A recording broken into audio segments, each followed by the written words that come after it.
बिस्मिल्लाहिर्रहमानिर्रहीम।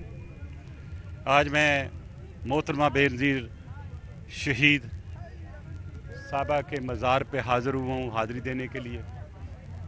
दिल को दुख होता है कि इतनी बड़ी लीडर जो सिर्फ पाकिस्तान की लीडर नहीं थी, पूरी दुनिया की लीडर थी, वो हमने खो दी। और मैं दुआ करता हूँ अल्लाह मियाँ उनको जवार रहमत में जगह दे।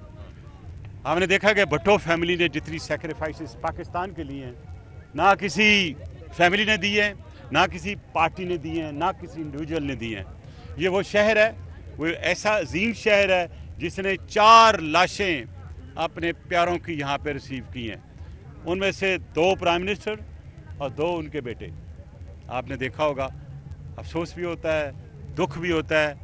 और जिन्होंने मोहतरमा को शहीद करने का फ़ैसला किया था, वो उस दिन शुरू हो गया था जब उन्होंने सखर से एक शार्प शूटर चुना और वो नशर पाक में मोहतरमा को शहीद करना चाहते थे। फिर यूसुफ रमज़ी आया और उसने भी यही कोशिश की और 2 बार उसने किए, वो बच गए, मोहतरमा बच गई। इसके बाद आपने देखा पेशावर में अटैक हुआ, बम नहीं फटा। इसके बाद रॉकेट लॉन्चर मारा गया, शुक्र अल्हम्दुलिल्लाह उसको भी बच गई। लेकिन ये जो वार था बहुत कारगर हुआ जो उन्होंने लियाकत बाग में किया।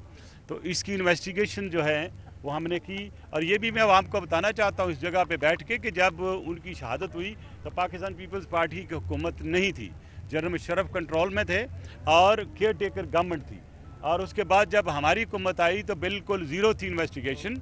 तो आसिफ अली जरदारी साहब प्रेसिडेंट पाकिस्तान और दूसरे लीडरान ने ये फैसला किया कि ये जो इन्वेस्टिगेशन है इसको ट्रांसफ़र करके FIA को दे दी जाए पंजाब से। तो जब हमारे पास आई तो उस वक्त तक मैं एडवाइज़र इंटीरियर मिनिस्टर बन चुका था।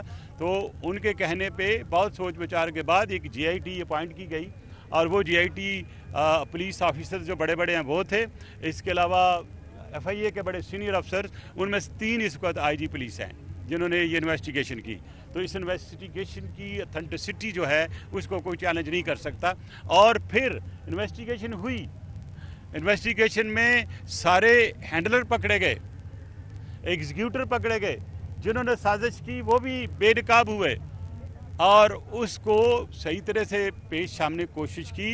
लेकिन हमेशा ये वस्फ सारा आ गई जी पाकिस्तान पीपल्स पार्टी ने इन्वेस्टिगेशन नहीं गई, कातिल नहीं पकड़े गए।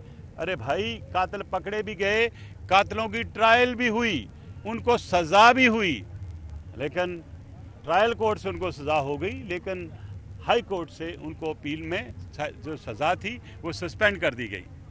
बहरहाल उसके ख़िलाफ़ हमारे वकील गए हुए हैं और हम उनके ख़िलाफ़ बाकायदा काम कर रहे हैं। मैं सिर्फ ये बताना चाहता हूँ कि ये मैंने 2 किताबें जो हैं वो लिखी, जो कि आज मैं इस्लामाबाद से इनको रिलीज़ करके आया हूँ।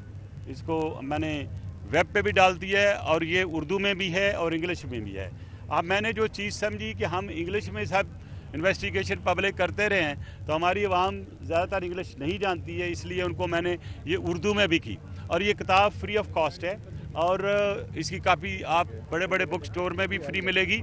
और जो इंटरनेट से वाकिफ़ हैं वो इसको मैंने जो लिंक दिया है इस बुक का वो मौजूद है, आज अभी भी आपने मोबाइल से आप पढ़ सकते हैं और देख सकते हैं, जिसमें मैंने वो सारे वाक़यात और जो लोगों ने इसमें बहुत ही मेहनत करके इस इन्वेस्टिगेशन को आखिरी सिरे तक लेके गए। और इसमें वो भी जिक्र है कि कैसे एक प्रोसिक्यूटर जो है वो पूरी कोशिश करता है, कोर्ट में जाता है, जाने से पहले उसको मार दिया जाता है। और मोहतरमा बेनज़ीर भुट्टो शहीद के मामले में तकरीबन 7 लोग ऐसे थे जो मिस्टीरियस मारे गए, जिनके पीछे हम जाते थे उनको मार दिया जाता था। मौलवी एक नसीब था जो कि हकानिया में काम करता था, सीनियर बंदा था, हम उसको अरेस्ट करना चाहते थे, वो नौशहरा गया और नौशहरा से वो कोहाट ले गए, कोई उठा के वहाँ उसकी लाश मिली। इसी तरह बैदुर्रहमान के पीछे भी हम पहुंच चुके थे। ये सब कुछ इसमें मैंने महफूज कर दिया ताकि वो लोग जो हमारे दुश्मन बहुत से सवाल करते हैं, मैंने कहा जिसने भी सवाल करना मुझे इंटरनेट पे करो और मेरे टेलीफोन पे भी करो, मेरी ईमेल पे भी करो, मैं आपको जवाब दूंगा। इल्ज़ाम लगाने से कुछ नहीं होता। ये इसलिए मैंने ये 2 किताबें लिख के सनद के तौर पे पब्लिक के सामने पेश कर दी हैं ताकि जिसको भी मोहतरमा बेनज़ीर भुट्टो के केस के मतलब पढ़ना हो तो वो ये पढ़ सकें। मैं बहुत सी किताबें जो हैं यहाँ भी छोड़ूंगा ताकि जो लोग मज़ार पे आते हैं वो भी ले जा सकते हैं और पढ़ सकती हैं। तो बेसिक जिक्र किया कुछ एक ब्लाइंड कत्ल अयान अली के पकड़ने वाले कस्टम अफसर का भी था, वो भी आपके दौर में हुआ था। मेरे बात सुने आप, एक मिनट,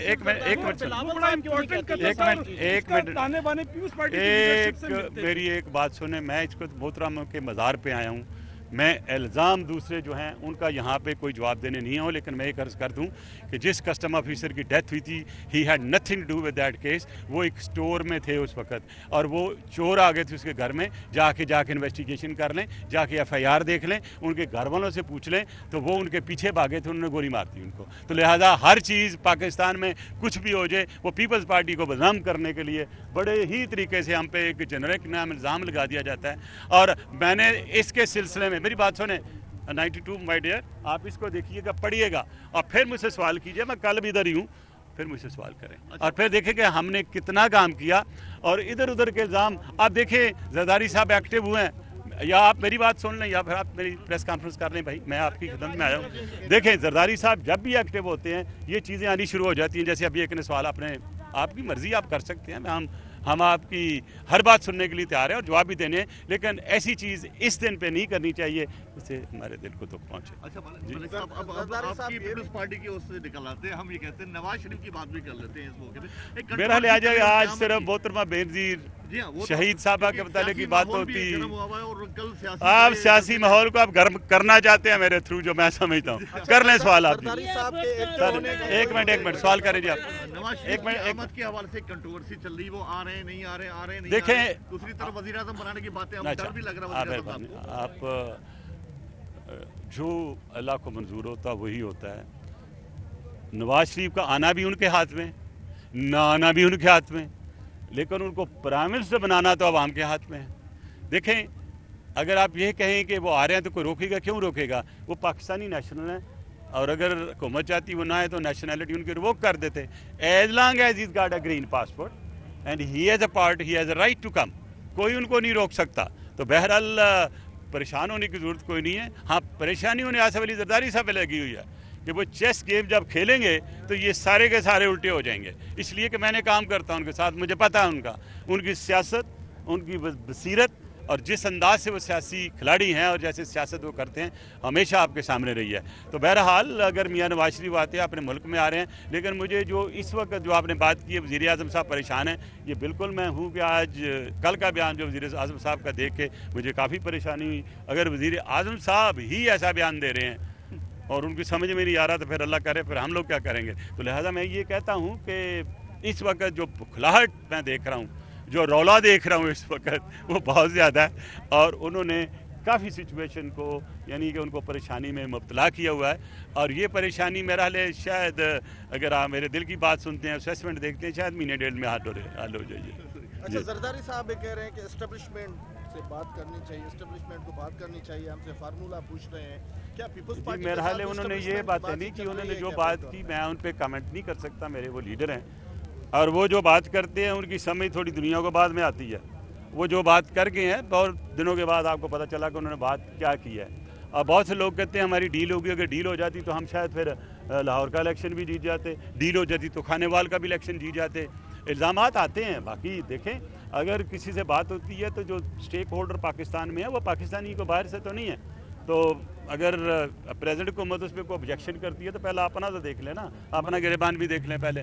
लेकिन ये मैं बता दूं आगे पाकिस्तान पीपल्स पार्टी जिस अंदाज से चल रही है, और मैं समझता हूं कि भट्टो साहब की विजन और मोहतरमा की जो विजन है, जिस तरह बिलावल भट्टो जरदारी साहब और आसिफ जरदारी साहब आगे लेके चल रहे हैं, मुझे बिल्कुल ज़रा सा पर भी शक नहीं है। इंशाल्लाह पाकिस्तान पीपल्स पार्टी की मकबूलियत और बढ़ेगी और हम इंशाल्लाह पावर में भी आएंगे और बहुत जल्द आएंगे। कौन सोच सकता था कि 5 साल हुकूमत पूरी करेगी पाकिस्तान पीपल्स पार्टी, इतने इल्ज़ामात, इतनी बातें, और जरदारी साहब प्रेसिडेंट भी बने। और इस तरह कोई पता नहीं किसी वक्त आपको पता चलेगा कि वो प्राइम मिनिस्टर का हल्फ लेने के लिए जा रहे हैं। तो आप देखिएगा वक्त साहब की आपने बात की, उनका तो ताना बाना बड़ा नवाज शरीफ के साथ माजी में रहा है, फिर आसिफ अली जरदारी ने उनके साथ अलायंस भी किया, तो ये कैसी मतलब सियासत? देखिए, दो चीज़ें आप थोड़ा मिक्स कर रहे हैं। यूसुफ रमज़ी एक टेररिस्ट था, मैंने ही पकड़ा उसको, मैंने ही उसके खिलाफ एक्शन लिया। मोहतरमा के खिलाफ 2 दफ़ा उनको मारने की कोशिश में पूरी की पूरी केस रिकॉर्ड में है।